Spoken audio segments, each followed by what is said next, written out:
In today's video, I'm going to teach you how to rename a column in Tableau. Whether you're new to Tableau or a seasoned user, renaming columns can be a necessity for better clarity in your data visualization. Today, let's simplify this task together in just a few easy steps, all within 5 minutes.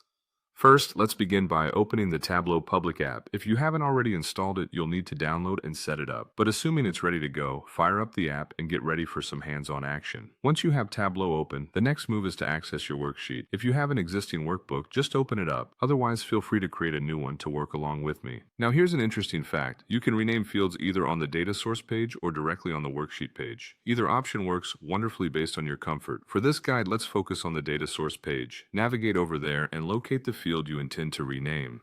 This can often be found in the data pane, which is situated typically on the left-hand side of your screen. This area houses all the columns that are part of your data set.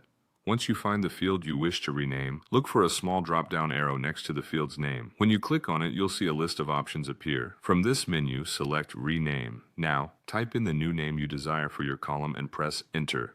Voila! The field has now been updated with the new name you've chosen. Easy, right? If preferred, you also have the option to work directly on the worksheet to rename columns. Head over to the specific sheet where the column you want to rename is visible.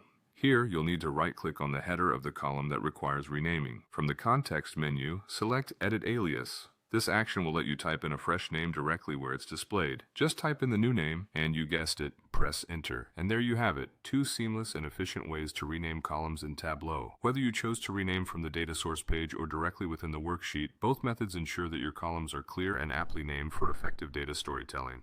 Thank you for watching, and I hope this has empowered you to navigate your data with even more finesse. Keep practicing, and see you in the next tutorial.